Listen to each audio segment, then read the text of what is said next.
une réflexion en 3 étapes. Je l'ai intitulé Molière et le répertoire de théâtre jeunesse. Je t'aime moi non plus. C'était une petite malice pour l'accroche, mais aussi sur le fond, parce que, comme on le verra, les relations entre l'image de Molière, peut-être plus que Molière, le Molière réel.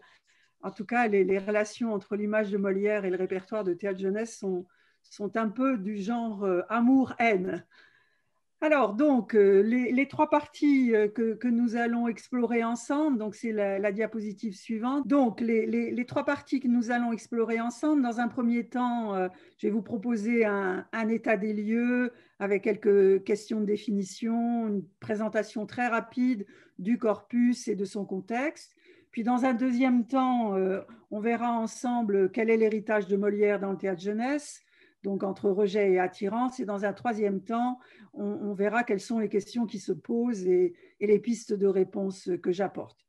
Alors, donc on démarre par l'état des lieux, définition, corpus et contexte. Et on va commencer donc par c'est la diapositive suivante, on va commencer par des petites questions de définition. Donc moi, depuis longtemps, je me suis attachée à préciser de quoi on parle. Lorsqu'on parle de théâtre jeunesse, de jeunesse, jeune public, intergénérationnel, etc. Donc, il y a beaucoup de termes que j'ai eu envie de fixer, non pas pour m'accrocher à ma terminologie, parce que, en plus, aujourd'hui, je trouve qu'il y a des choses qui ne vont pas dans ma propre terminologie, mais simplement pour qu'on soit d'accord sur l'objet dont on parle. Et donc, j'ai proposé de distinguer, et ça n'exclut pas de les regrouper, bien évidemment, de distinguer le théâtre jeune public, ce que je propose d'appeler ainsi, et le théâtre jeunesse. Le théâtre jeune public, donc, je le définis comme l'ensemble des spectacles qui sont produits à destination des enfants et des jeunes, ou avec eux, ou par eux, ce que parfois on appelle tout public, ce qui pose des problèmes aussi de l'appeler comme ça. Enfin bon, c'est compliqué ces terminologies, ou bien transgénérationnel. Et de l'autre côté, ce que j'ai proposé d'appeler le théâtre jeunesse, parfois on dit de jeunesse, comme on dit littérature de jeunesse. Bon, moi, ça me paraît plus simple d'aller directement dans une formule courte. Et donc, le théâtre jeunesse, c'est pour moi, donc tel que je le définis, l'ensemble des ouvrages qui sont publiés dans des collections spécialisées. Alors, bien sûr, il y a des exceptions. Il y a des pièces qui ont été consacrées par une production jeune public et qui font maintenant partie du répertoire jeunesse, mais qui au départ n'étaient pas publiées en collection jeunesse. Il y a beaucoup d'œuvres aussi qui ont été publiées d'abord en collection normale, entre guillemets, et qui, lorsque se sont développées les collections jeunesse, ont été republiées en collection jeunesse. Donc tout ça, c'est beaucoup plus compliqué, mais pourquoi différencier les deux? Alors, j'y reviendrai après, mais en gros, je dirais que c'est à la fois pour des raisons économiques et pour des raisons esthétiques. Mais j'y reviendrai après. Alors, je précise que ce dont je vais vous parler aujourd'hui, moi, c'est avant tout de théâtre jeunesse.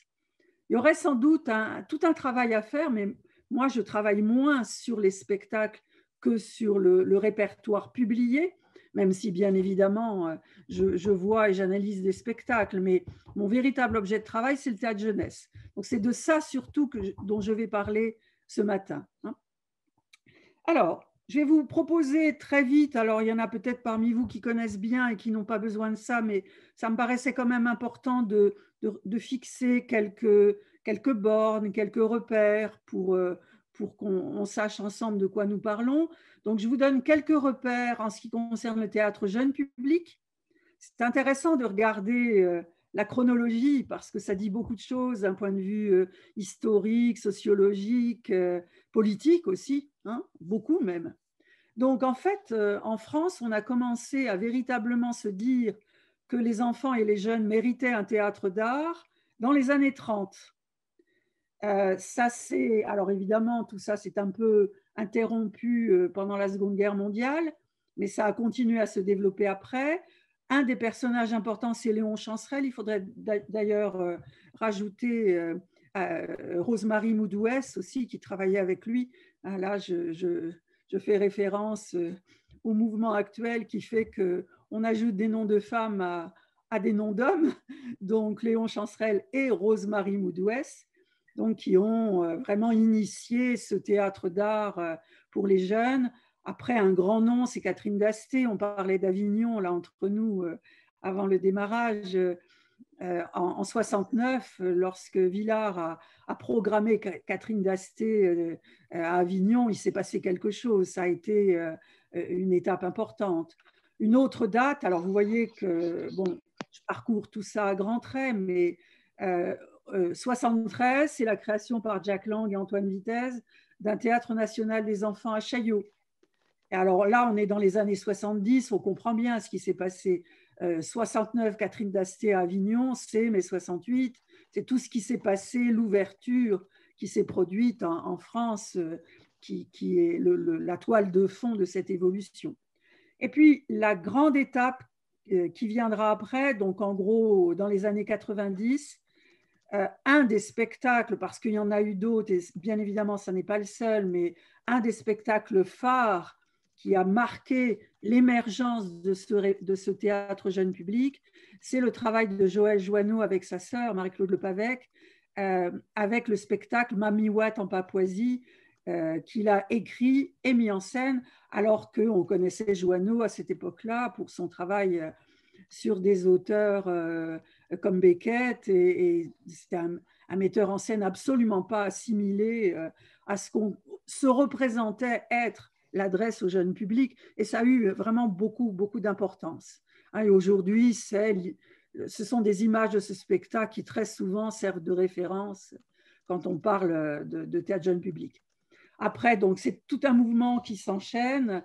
En 89, c'est la création d'un des premiers centres dramatiques nationaux pour l'enfance et la jeunesse. Et puis en 75, c'est dans les diapositives suivantes, le TJA qui a démarré, et d'ailleurs qui a démarré une collection aussi, les Cahiers du Soleil debout.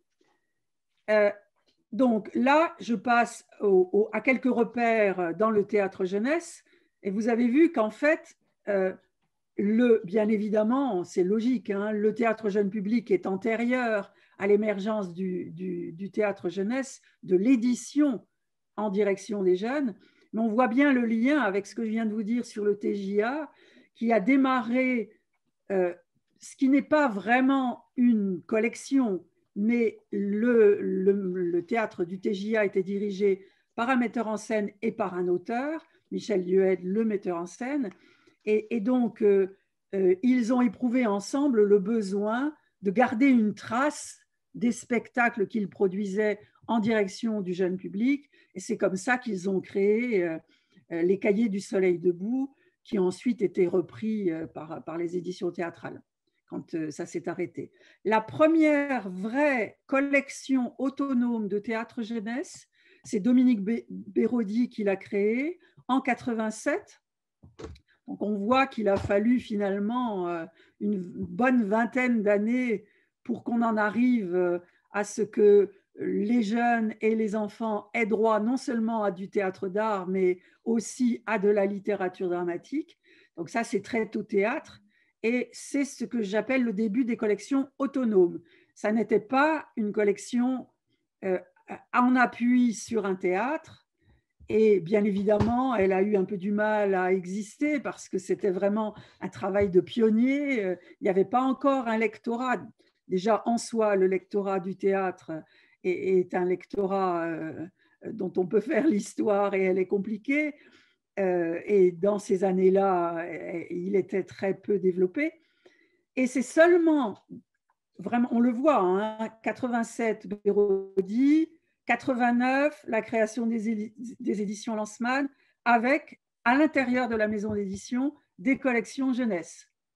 Et c'est seulement, regardez, c'est 95, c'est seulement le véritable développement de l'édition jeunesse, c'est 95.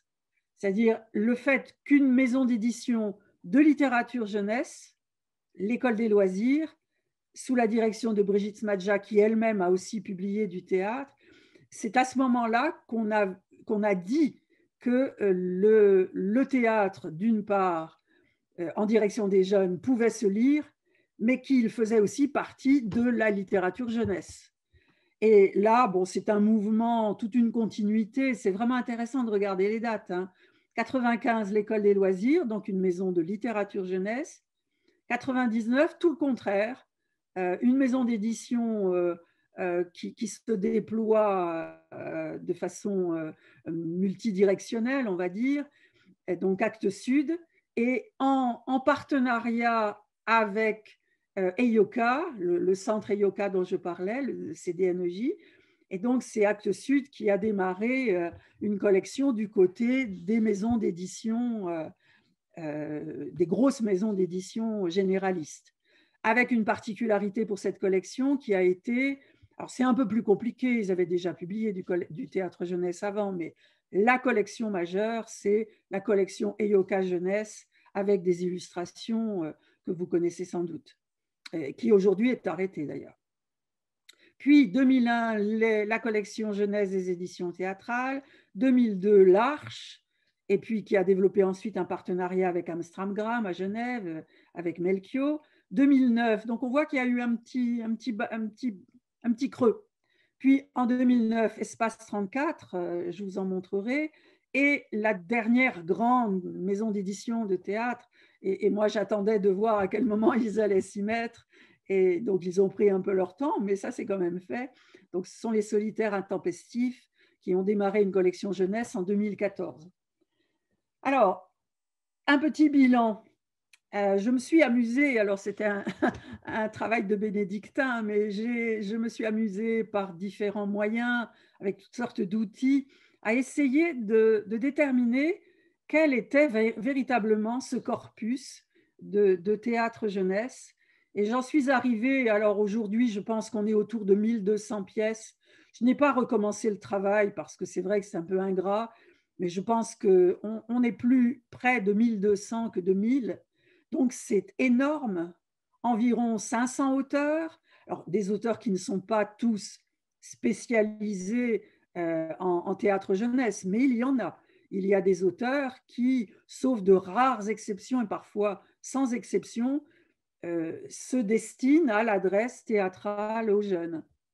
Alors, donc ce répertoire, il est très, très important quantitativement. Une petite parenthèse, quand je vois certains jeunes ou moins jeunes metteurs en scène, et même sous la torture, je ne vous donnerai pas de nom, mais bon, vous pourrez toujours insister.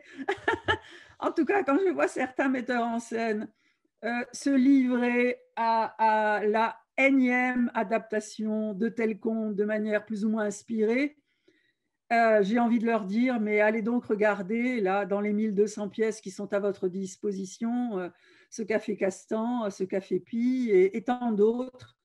Je ne dis pas que tout est bon dans ce qui se publie en jeunesse, hein. Ça n'est pas le cas, mais c'est pareil hein, dans l'ensemble du théâtre ou de la littérature.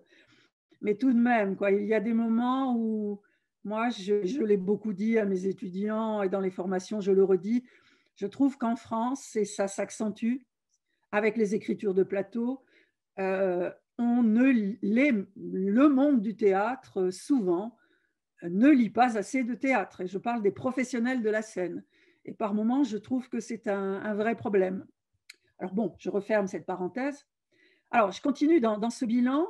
Et c'est là où vous allez voir pourquoi je tiens à différencier théâtre jeunesse de théâtre jeune public. En France, à l'heure actuelle, et ça a été analysé, je vous donnerai les références après, les plus grosses ventes de théâtre, même si c'est bien entendu relatif, elles sont en théâtre jeunesse. Et ça peut faire pâlir de jalousie un certain nombre de grands auteurs de théâtre dont on connaît le nom partout en France et parfois à l'étranger. C'est vraiment dans des proportions très, très importantes. À l'heure actuelle, on lit plus de théâtre jeunesse, en tout cas, non, ce n'est pas tout à fait ça, parce que ça, on ne peut pas le montrer, mais les chiffres de vente du théâtre, les plus importants sont en théâtre jeunesse. Je peux dire, par exemple, bon, les éditions théâtrales, je les connais puisque j'y publie, à l'heure actuelle, les grands auteurs de théâtre jeunesse font vivre les éditions théâtrales. Donc, quand on compare, alors je donne un exemple, là, dans la même diapositive, vous voyez ce qui est le record toute catégorie.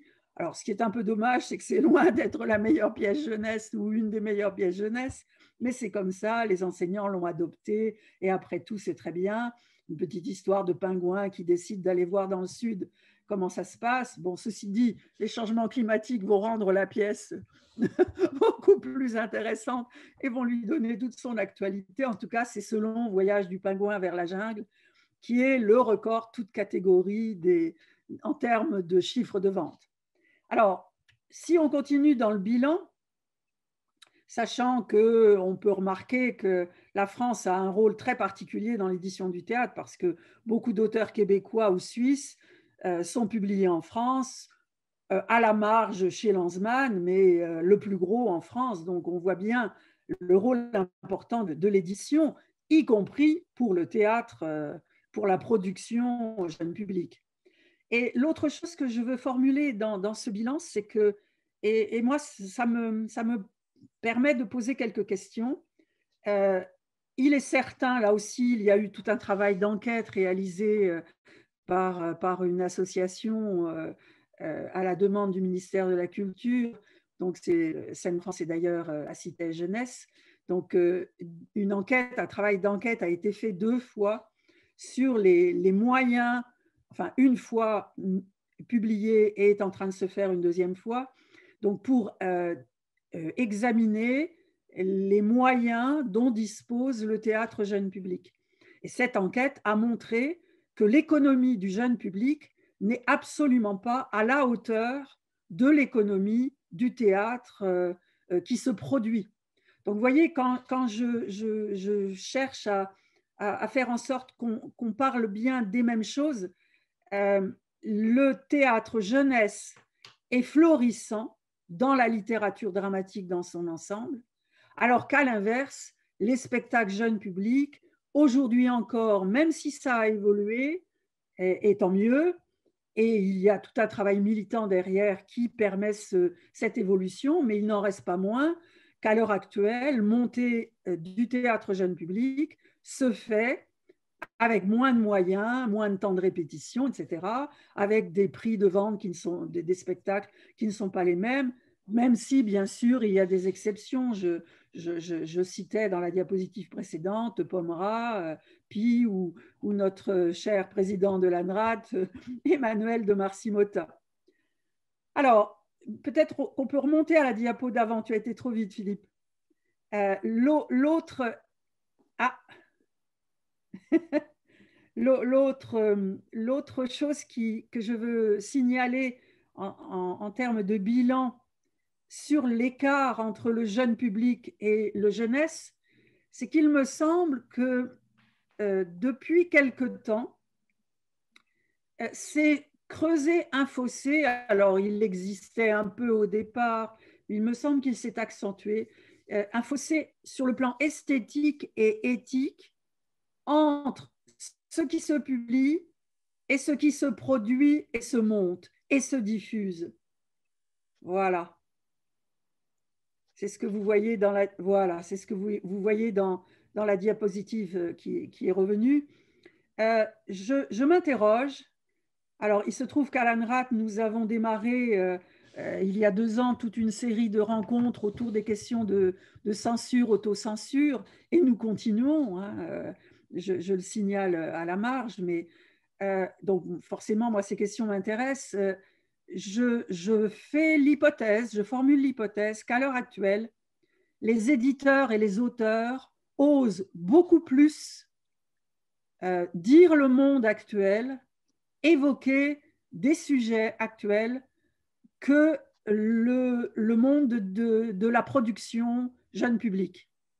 Alors, c'est très difficile à prouver, c'est pour ça que je le formule sous forme d'hypothèse. Je ne suis pas la seule à sentir ce mouvement. Vous avez sans doute entendu parler de choses qui se sont passées autour de certains spectacles. Il y a même eu des cas très étonnants de municipalités qui, arrivant à la mairie, ont décidé soit de modifier la programmation d'un théâtre municipal, soit carrément de forcer à la démission la personne qui est le metteur en scène. Je pense à plusieurs cas, le ou la metteur en scène qui était en charge du théâtre municipal. Et donc, il me semble, je vous dis, je ne peux pas le prouver, je ne peux pas mettre des chiffres en face de ça. Mais il me semble qu'à l'heure actuelle, sur le plan esthétique et aussi sur le plan éthique, parce que ça représente une forme d'engagement, on voit un certain nombre de propos sur la société qui sont d'ailleurs parfois peu traités par l'ensemble du théâtre et qui émergent dans les écritures de façon extrêmement forte. Donc je trouve que ces différentes raisons-là, la raison en gros économique, la raison esthétique et la raison éthique, sont des points d'ancrage importants à la différence que je fais entre les deux objets, théâtre jeunesse et théâtre jeune public. Alors, quelques références bibliographiques si vous voulez approfondir tout ça. Donc, tout ce que je vous dis sur l'édition, et c'est un énorme travail qu'il a réalisé, me vient de la thèse de Pierre Banos, qui est directeur des éditions théâtrales maintenant, mais qui au départ était enseignant-chercheur, même si maintenant il a mis de côté ce travail. Mais donc, dans sa thèse, il a analysé le panorama global de l'édition théâtrale qu'il connaît bien forcément, et donc les chiffres que je vous cite et les bilans que je vous ai présentés, je les tiens de son travail sur l'édition.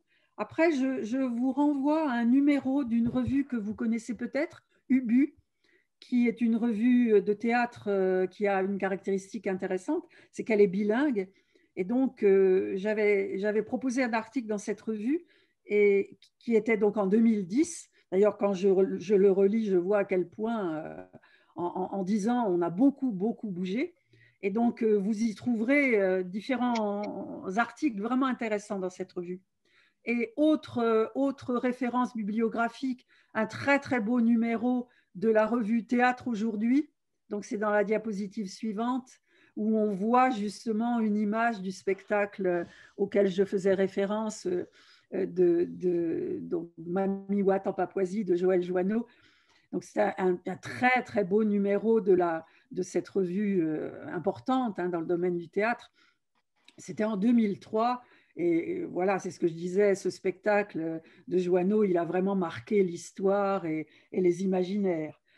Une autre référence, une revue que vous connaissez aussi sans aucun doute, Théâtre Public, qui a sorti un très très beau numéro, donc ça c'est beaucoup plus récent, c'était en 2018.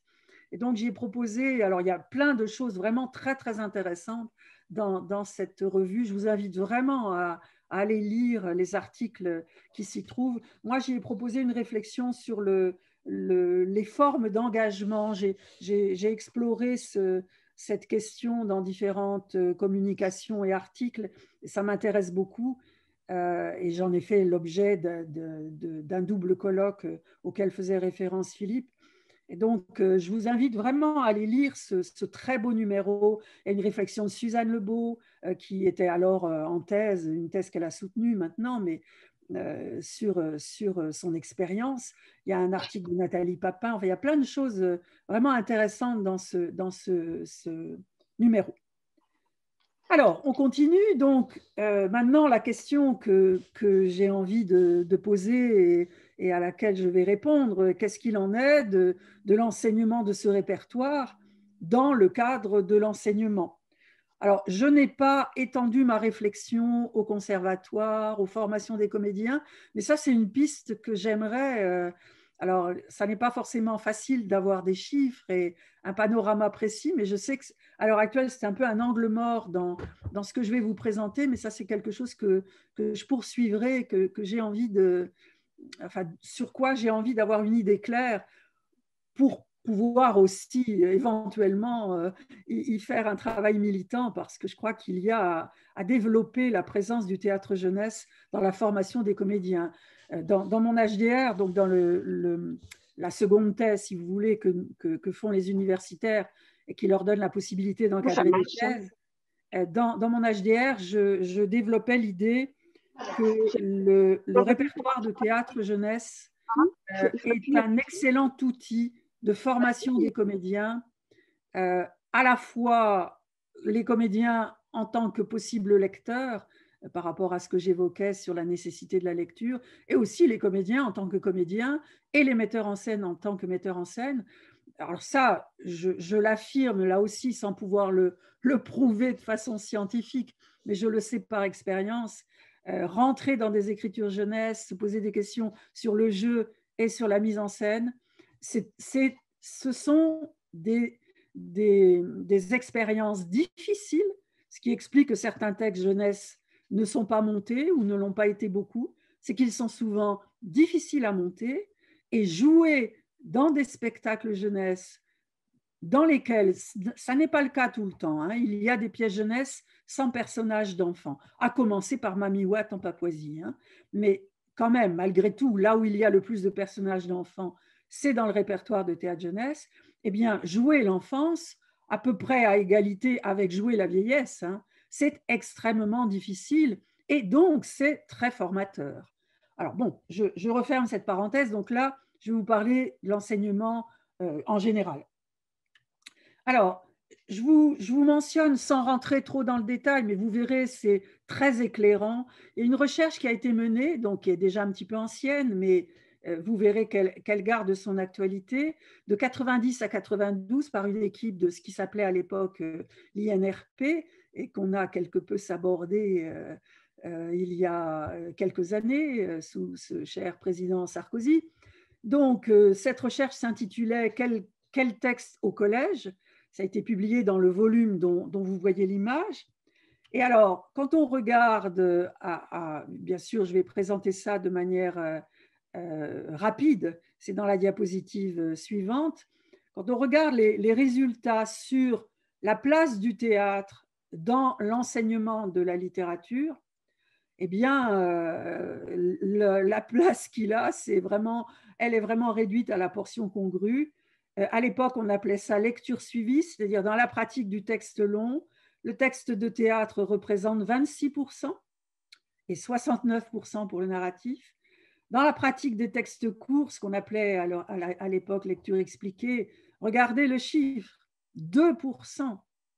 C'est une enquête qui analysait à la fois les pratiques de classe par des entretiens avec les enseignants et les pratiques de classe par des entretiens avec des élèves. Un énorme travail, hein, c'était vraiment alors, scientifiquement très, très solide. Donc 2% dans l'étude des textes courts. Et bien évidemment, le 17e étant largement majoritaire pour les pièces travaillées, on va y revenir, du fait, pas seulement, mais en grande partie de Molière, eh bien, quand on demande aux jeunes quelle est l'époque la plus difficile à travailler, eh bien, la réponse, c'est le XVIIe siècle, 62%. Et quel est le genre le plus difficile? Ben, vous le devinez, c'est le théâtre. Et puis, donc, on voit bien que se construisent là ce que Winawer a analysé comme étant des effets boules de neige, des cercles vicieux qui se construisent, puisque c'est le plus difficile, on n'a pas envie de le travailler, on n'a pas envie de le lire, et ça construit une forme de rejet. Alors, quand on regarde de près dans cette enquête la place précise de Molière, donc je suis retournée dans cet ouvrage et j'ai regardé de près ce qu'il en était de Molière. Bien évidemment, l'auteur le plus étudié dans les classes, c'est lui, suivi de loin par Maupassant, par Daudet, par Pagnol et par Tournier. C'est intéressant, hein, le palmarès. Dans les titres des œuvres étudiées, Molière donc représente à lui seul une œuvre intégrale sur 5, donc à cette époque-là. Hein. Donc je vous cite un passage, Molière dans le collège d'aujourd'hui, donc il y a en gros 20 ans, apparaît comme la caution classique au sens restreint du terme. Moi, j'ai beaucoup remis en cause la conception de classique associée au XVIIe, parce que le XVIIe n'est pas que le classicisme, mais enfin bon, en tout cas, c'est ce qui apparaissait dans cette enquête. Et c'est encore Molière qui revient au premier rang des auteurs que les enseignants considèrent comme constitutifs du patrimoine littéraire. Devant, alors je vous donne le palmarès, Hugo, Flaubert, Racine, Balzac, Baudelaire, Corneille, Zola, Voltaire. Moi, quand j'étais élève, Zola, il était vraiment très, très loin, au fin fond de ce que le Lagarde et Michard n'aimaient pas. Mais vous voyez que ça reste toujours vrai il y a 20 ans. Et les auteurs de l'enquête, donc Isabelle Grelet et Daniel Manès, avaient intitulé cette partie de leur bilan de cette façon, la grande résistance des classiques. Donc, c'est intéressant à mettre en perspective par rapport à certaines polémiques d'il y a quelques années, impliquant en particulier Finkielkraut, qui parle parfois de choses qu'il ne connaît pas. Quand il disait que les classiques étaient morts et qu'on ne les enseignait plus, c'est complètement faux, totalement faux. Hein. Et là, vraiment, c'est une méconnaissance manifeste. Donc, bon, je ne vais pas développer cette partie-là. Alors après, donc Philippe est allé plus vite que moi. Donc ensuite, moi, je me suis attelée à une tâche dans ma thèse qui m'a beaucoup appris, à laquelle j'ai vraiment pris beaucoup de plaisir et d'intérêt. J'ai fait un travail de recherche dans une centaine de manuels scolaires, donc de 1994 à 2003, et pour analyser, donc là aussi, la part du théâtre, la manière dont il était présent et tout ce que ça révélait de problèmes théoriques, de constats d'abord, à quel constat ça amenait, et puis qu'est-ce que ça révélait comme questionnement. Et c'est ce qui a fondé en fait ma réflexion dans ma thèse et que j'ai prolongée après. Alors, ce que j'ai constaté dans un premier temps, c'est que la proportion de textes de théâtre par rapport à l'ensemble des textes présents dans les manuels scolaires, en gros, en faisant la moyenne, alors vous imaginez, hein, je ne referai pas ce travail aujourd'hui, mais c'est vraiment intéressant. Je suis arrivée à une moyenne de 8%. C'est-à-dire que sur l'ensemble de la centaine de manuels scolaires du premier degré au lycée, donc premier degré primaire, collège et lycée, donc la moyenne c'est 8%, sachant qu'il y en a plus en lycée. Donc vous voyez ce que ça donne dans les manuels du primaire et du collège. Et je n'ai trouvé à ce moment-là, alors ça a un peu bougé depuis, je ne veux pas être trop pessimiste, hein, mais à ce moment-là, il n'y avait qu'une dizaine d'ouvrages ou de séries d'ouvrages qui sortaient du lot commun avec plus de théâtre, de textes de théâtre et même des textes de théâtre jeunesse. Et c'est d'ailleurs intéressant parce que ces ouvrages-là, je ne vais pas détailler, hein, mais je les fais dans des articles dont je vous montrerai les références après. Donc si ça vous intéresse, vous pourrez aller regarder. Les ouvrages que j'ai vus émerger comme se signalant par plus de théâtre et du théâtre jeunesse, ce sont des ouvrages qui ont été réalisés par des personnes impliquées dans la formation des enseignants et connaissant le plan langue TASCA, et ce sont les effets directs du plan langue TASCA des années 2000, où on a valorisé la littérature jeunesse, mais aussi valorisé le théâtre et le théâtre jeunesse. Alors, j'y reviendrai après. Donc ça, pour le collège, qu'est-ce que ça donne? Ça donne 4 à 5 textes de théâtre sur une moyenne de 100 à 120 par manuel. Donc, vous voyez que à ce moment-là, en collège, c'était vraiment le trou noir. En lycée, comme je vous le disais, il y a plus de théâtre. C'était en gros de 5 à 20%, avec un éventail plus large qu'en collège. Alors ça, si on cherche les raisons, elles sont évidentes. Ce sont les effets de l'objet d'étude, de texte et représentation. Je crois qu'il n'y a aucun doute là-dessus. Alors, Molière dans tout ça, diapositive suivante. J'ai trouvé Georges Dandin dans un manuel de CM1, j'ai trouvé l'École des femmes dans un manuel du premier degré, mais il n'est pas énormément présent dans les manuels de premier degré, ça c'est évident. Second degré, je suis arrivée exactement aux mêmes conclusions que l'enquête INRP, omniprésence de Molière, surtout en collège. Alors, je vous donne quelques références bibliographiques, donc vous les aurez puisque vous pourrez accéder au PowerPoint.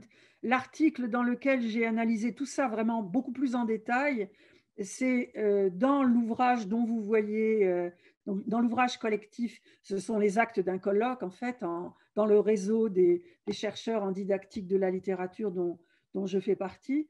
Donc, cet ouvrage s'intitule, et c'est un joli titre d'ailleurs, Écoute mon papyrus, littérature orale et oralité. Et donc, j'analysais la relation entre écriture et oralité. Autrement dit, une des pistes d'explication de ce peu de présence du théâtre dans l'enseignement et de la quasi-absence du théâtre jeunesse. Mais moi, je travaillais surtout sur le théâtre. Et donc, j'analysais les malentendus que j'ai vus émerger dans les manuels scolaires et aussi chez certains théoriciens concernant le rapport entre théâtre et oralité. Bon, je ne vais pas développer là. Je vous renvoie aussi au travail de Corinne Frassetti-Peck, qui est maintenant en thèse avec moi. Donc, elle a prolongé mon travail de recherche sur les manuels scolaires dans un travail de master sur les manuels de collège. Et elle arrivait en 2011, donc 10-15 ans après moi, au même résultat, même s'il y avait quelques petits débuts d'évolution.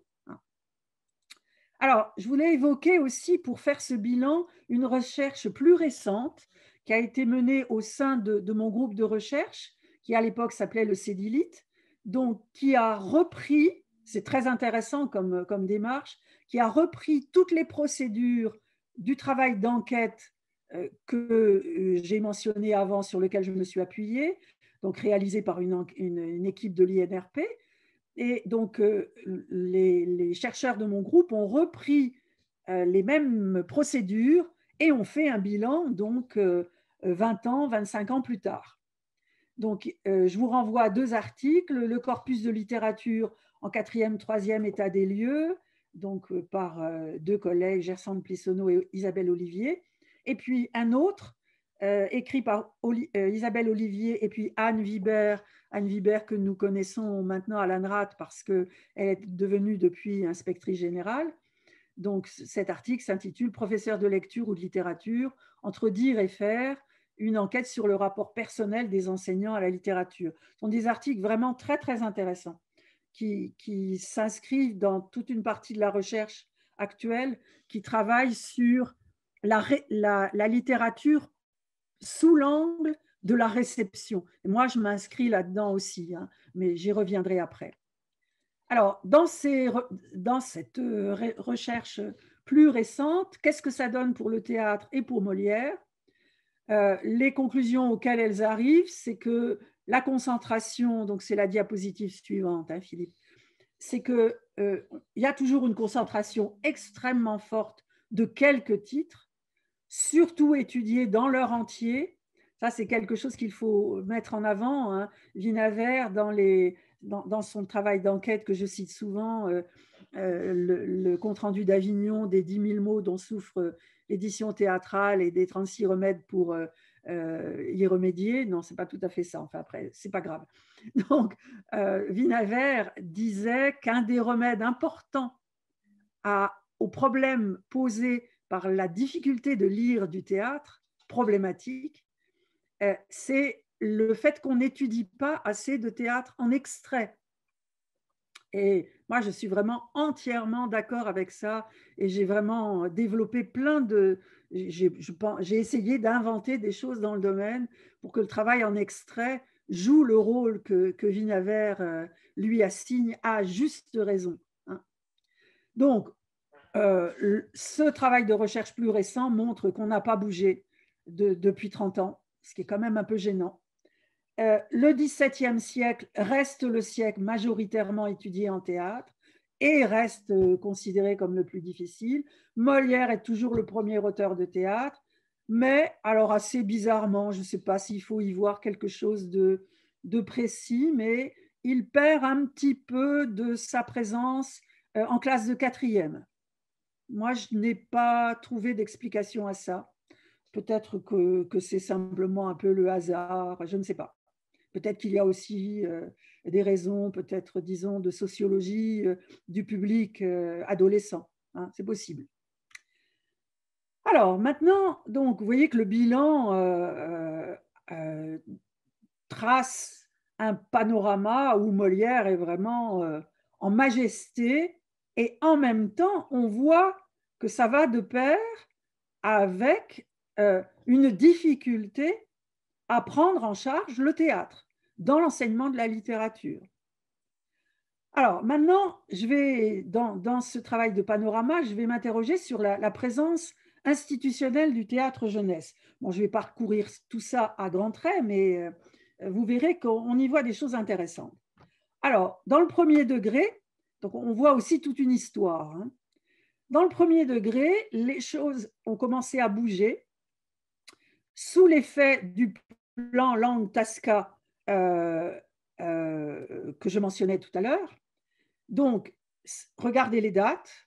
En 2002, ont été proposées aux enseignants du cycle 3 11 pièces de théâtre à destination des jeunes. Je précise, hein, pour ceux qui ne sont pas enseignants parmi vous, qu'il ne s'agit pas de texte obligatoire, hein. On ne demande pas aux enseignants d'enseigner ces pièces. Ce sont des conseils, des propositions, mais en aucun cas des obligations. Mais bien évidemment, ça cherche à avoir valeur prescriptive. Donc, en 2002, 11 pièces à destination des jeunes étaient proposées. En 2004, toujours pour le cycle 3, une vingtaine, parmi lesquelles voilà, des pièces importantes, comme celles que je mentionne dans la diapositive. Et en 2007, et on voit que le progrès est important, une trentaine de pièces. Et à l'époque, c'est intéressant, c'est même, je trouve, absolument capital pour comprendre ce qui se joue. À cette époque-là, les nouvelles instructions officielles mentionnaient le travail de mise en voix avec ces expressions-là, hein, qui depuis ont disparu. Mais à cette époque-là, dans les textes officiels, il y avait, on mentionnait le travail de mise en voix et de mise en espace des textes, et d'ailleurs, théâtraux ou non. Moi, c'était tout l'objet de ma thèse, hein, de montrer que les pratiques du texte, les pratiques créatives du texte littéraire, non théâtral, non, pardon, les pratiques artistiques, littéraires du texte théâtral ne pouvaient que favoriser les pratiques de la littérature non théâtrale. Donc ça le montre, ça le prouve par l'exemple. Et donc dans les textes officiels de cette époque-là, on parlait du travail théâtral, on mentionnait le travail de partenariat, c'était l'époque du lancement des classes APAC, à projets artistiques et culturels. Dans les instructions officielles plus récentes, je ne vais pas en faire l'historique, puis je dois dire qu'à l'heure actuelle, j'en suis à ne plus tellement avoir envie de les regarder parce que par moments, c'est un peu, comment dire, on y laisse un peu de son enthousiasme, donc je m'en éloigne un peu. En tout cas, il est évident qu'il y a eu un recul qui va de pair avec la fin ou presque des classes à Pâques. Enfin voilà, je ne vais pas trop développer ça, mais Alan Rad, ce sont des questions qui nous intéressent au plus haut point et on voit bien que le combat n'est jamais gagné.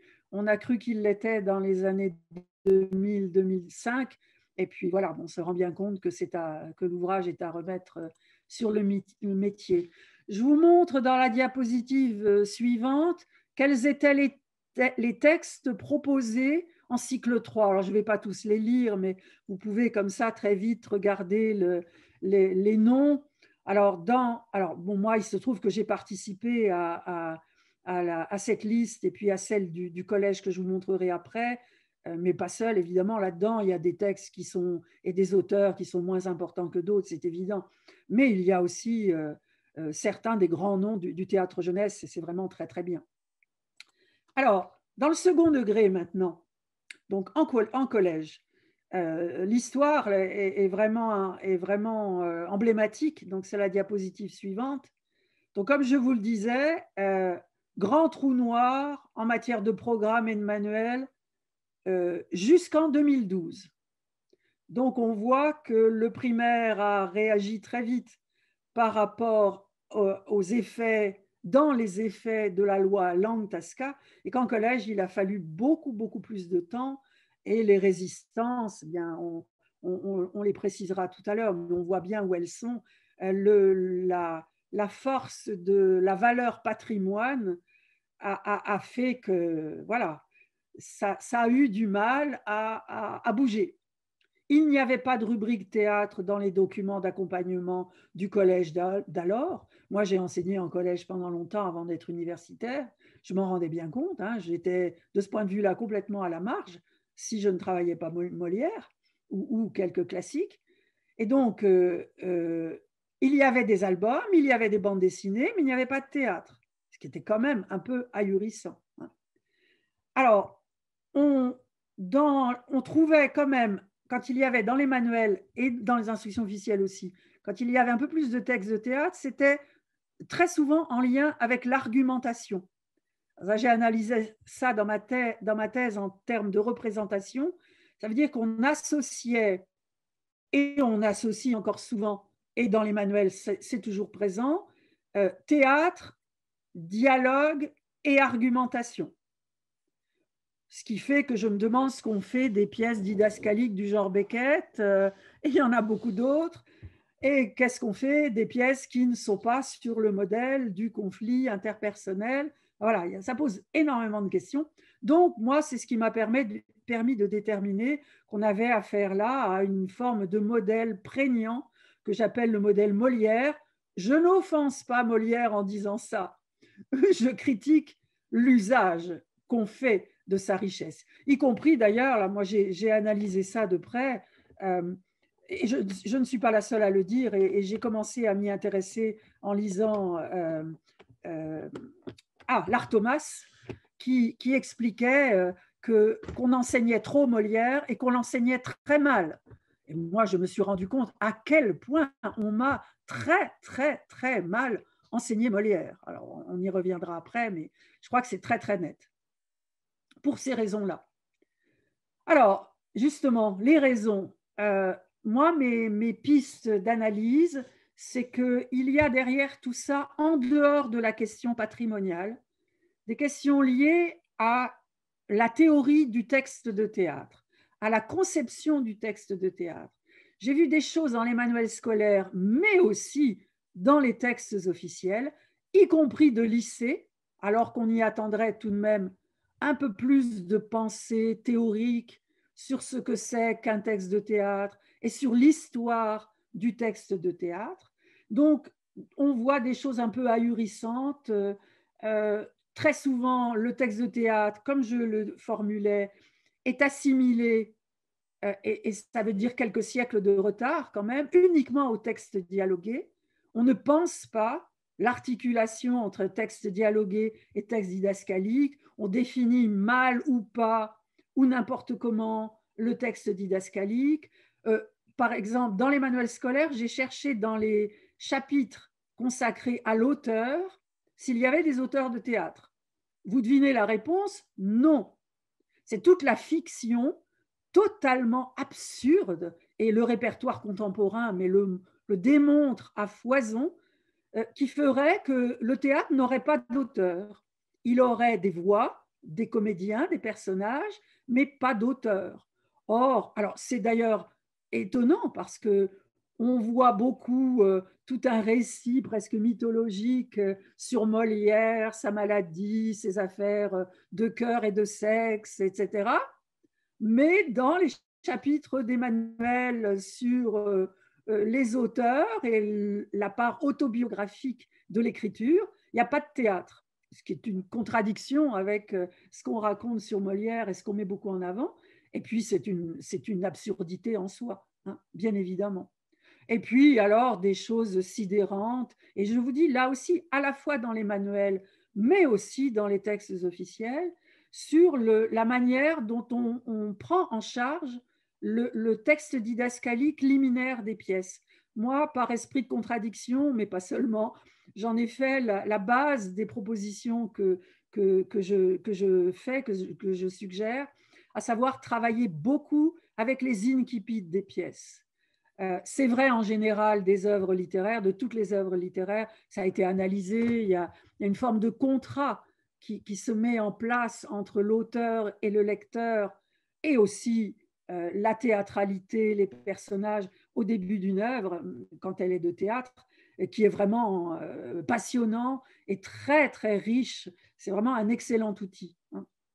Donc, j'ai vu des choses là, dans ce domaine-là, mais qui ont fait dire à mon directeur de thèse, mais enfin, c'est pas vrai qu'on en est encore là, quoi.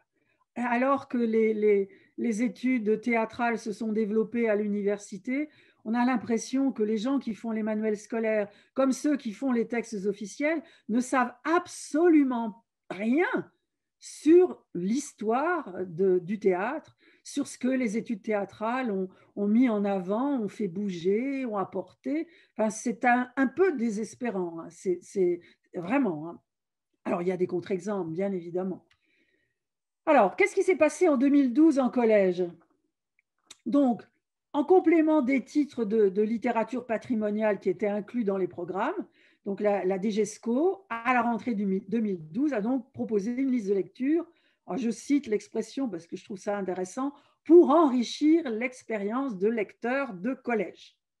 Et donc, très concrètement, sur 384 titres que proposait cette liste, donc à titre indicatif, 36 étaient des pièces de théâtre, donc environ 10%. Donc, c'est un progrès considérable.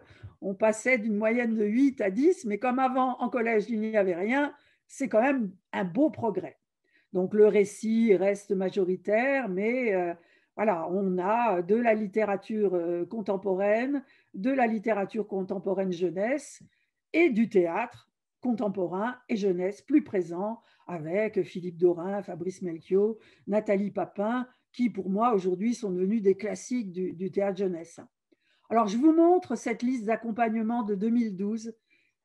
Vous voyez deux choses en violet au début et à la fin, et c'est quelque chose d'intéressant qui depuis s'est perdu, mais moi je trouve ça vraiment, enfin je l'ai beaucoup mis en avant dans les formations que j'assure, en particulier les formations mêlant des enseignants du premier degré et du second degré, c'est qu'étaient proposées des œuvres à la fois étudiables en primaire, en cycle 3, en CM2 et en sixième, et de la même façon à la fin du cycle, en troisième et en seconde. Je trouvais ça vraiment très, très intéressant parce que ça permet, par exemple, que des comités de lecture qui se font conjointement, enfin en même temps, dans une classe de CM2 et dans une classe de sixième, permettent aux jeunes, après, aux jeunes et à leurs enseignants, de mettre en commun leur lecture, éventuellement les travaux qu'ils ont réalisés. Enfin, c'était une très, très belle piste qui, à mon avis, qui me semble-t-il, a disparu. Alors, il faudrait éplucher les textes officiels récents pour l'affirmer, mais en tout cas, je ne l'ai plus vu dans les listes.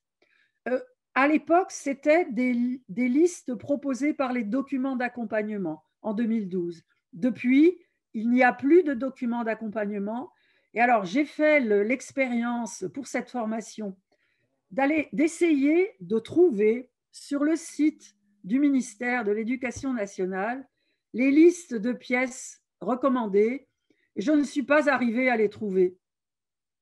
C'est-à-dire, et ça pour moi c'est un problème, on a voulu, en tout cas c'était la raison affichée, je ne suis pas sûre que ce soit la seule, on a voulu prétendument donner de l'autonomie aux enseignants en les laissant libres de choisir parmi beaucoup plus d'œuvres, mais le résultat des courses, c'est qu'aujourd'hui, alors vous allez peut-être me démentir quand on échangera à la fin de cette partie, mais on a un peu noyé le poisson pour dire les choses de façon familière.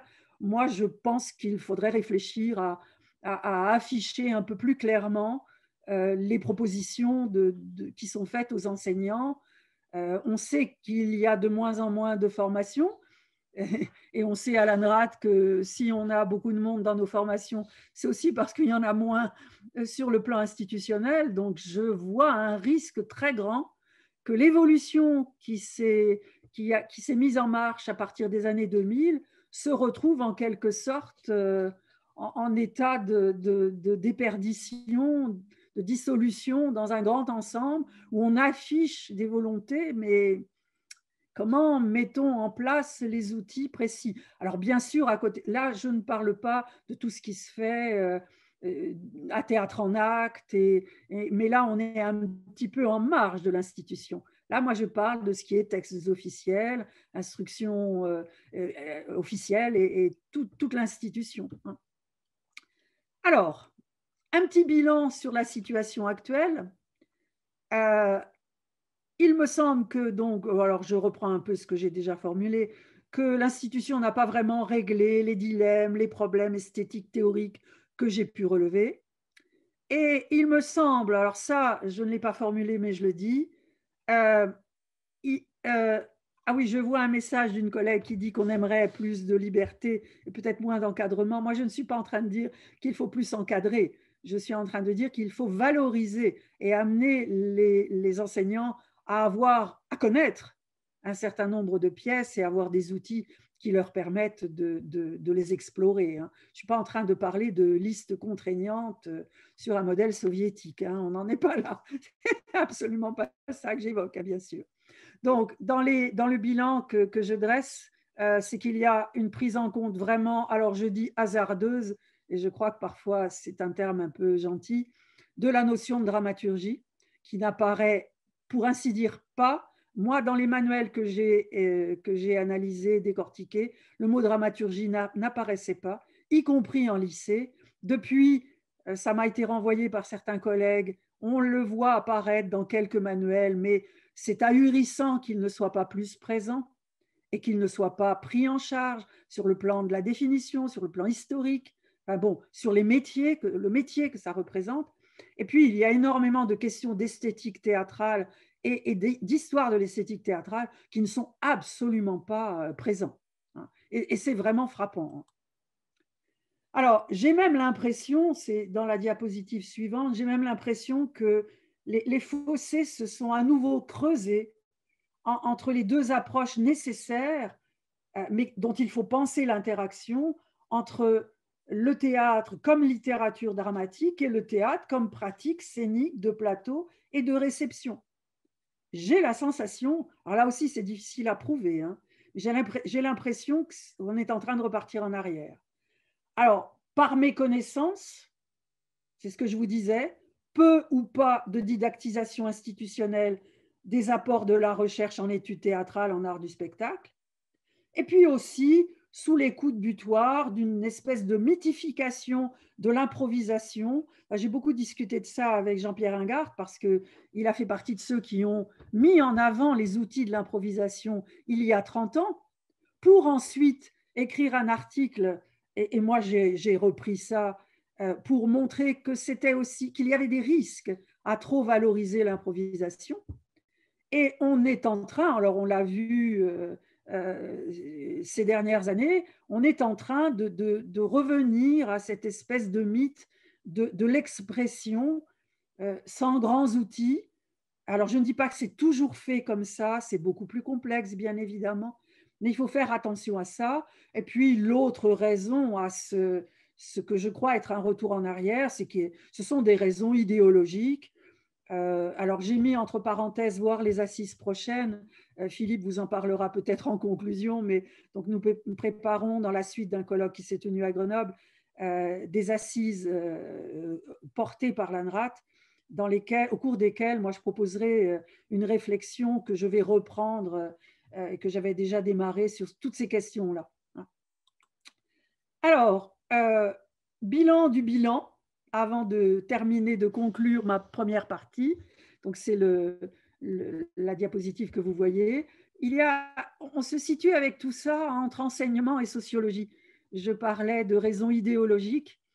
On a mis le théâtre dans le formol, enfin, on a mis Molière dans le formol et le théâtre avec lui, avec écriture dialoguée, comique, personnage type d'éternelle humanité. Moi, je le dis avec d'autant plus de regret que je me suis rendu compte qu'on m'avait mis dans la tête une espèce de rejet de Molière. Moi, je n'avais plus envie de lire Molière il y a quelques années parce qu'on m'avait tellement dit qu'il fallait que je trouve ça drôle et que mes élèves ne riaient pas quand je devais leur faire comprendre que c'était drôle, que je finissais par ne plus avoir envie de travailler Molière avec mes élèves ni avec mes étudiants. Tout ça sur fond de valeurs patrimoniales. Hein. Et puis, c'est toute la mythologie du grand auteur de la France éternelle. Voilà, on voit tout de suite derrière quelques relents historiques et politiques qui posent quand même quelques questions. Donc tout ça, c'est le modèle Molière qui lui nuit, qui nuit à la lecture de sa langue, du rythme dans sa langue, de tout ce qui fait qu'il perdure et de ce qui fait que les comédiens aiment se mettre du Molière en bouche. Et puis, de l'autre côté, il y a aussi, et ça va ensemble, bien sûr, une forme de méfiance du contemporain, parce que le contemporain oblige à l'historicisation, oblige à une mise en perspective esthétique, oblige à une prise de risque, pas de consécration par les siècles, par la critique, par les institutions, par l'éducation nationale. Donc, prise de risque, et parfois les enseignants le formulent, ça, et ils ont raison. Hein. Et puis, ça peut aussi, il me semble, que le contemporain peut contribuer à éliminer ce que j'appelle les mythologies, alors ce que j'appelle non, ce que Barthes appelait les mythologies naturalisantes, c'est-à-dire, lorsque je dis qu'on a mis Molière dans le formol, c'est qu'on l'a, vous voyez, dans le modèle qu'a proposé Barthes sur le processus de mythification, on a mythifié Molière pour lui faire dire et pour lui donner un sens qu'il n'a pas.